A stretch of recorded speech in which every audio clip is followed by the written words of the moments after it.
Pollsters banked on a likely voter turnout of just above 70% for last week's election, but South Africa bucked the trend with voter turnout at a historic low. Research firms' party support figures released in the run-up to the May the 8th election leave much-needed room for reflection on the state of our democracy. Michael Appel has more. Hindsight, as they say, is always 20/20. But what about our foresight?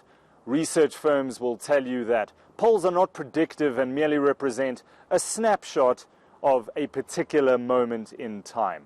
What did they get right? What did they get wrong? And what did they not even see coming at all?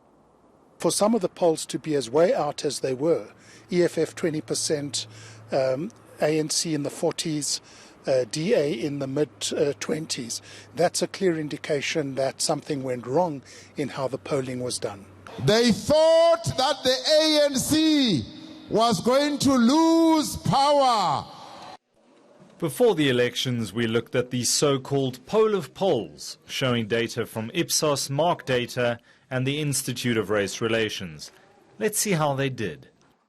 Ipsos data among registered voters, factoring in a margin of error of 2 percentage points either way, showed the ANC just cresting the 60% mark, with the DA at 19%.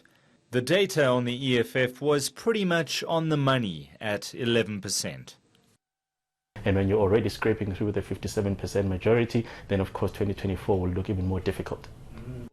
Mark Data polls with a margin of error of 1.77 percentage points was just off the pace on the ANC with 59%. The DA was almost spot on, and EFF figures slightly off at 12.1%. We have done everything humanly possible for the EFF to win these elections.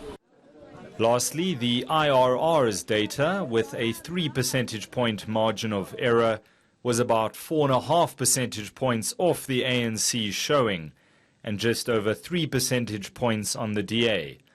Similarly, the EFF support was also off by just over 3 percentage points at 14%. It's critical to point out, though, that the benchmark voter turnout used in the calculation of all of these results was between 71 and 77%. In the wake of the election result, the IRR says the most important takeaway is the record low voter turnout that nobody saw coming. Mark Data says it's satisfied with its polling figures compared to the eventual outcome.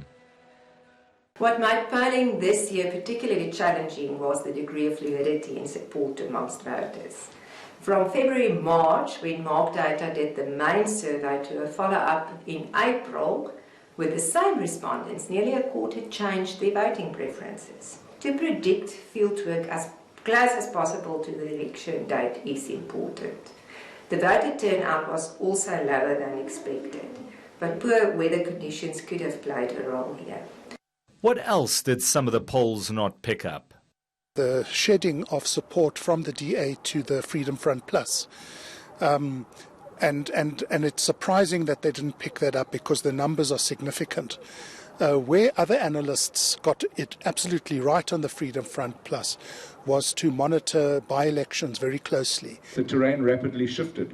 We were faced with internal challenges and significant changes in the political landscape. 10 million eligible voters didn't bother to register, and a further 9.1 million registered voters stayed away from the voting booth.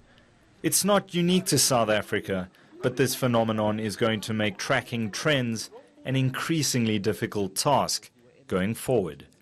Michael Appel, Johannesburg.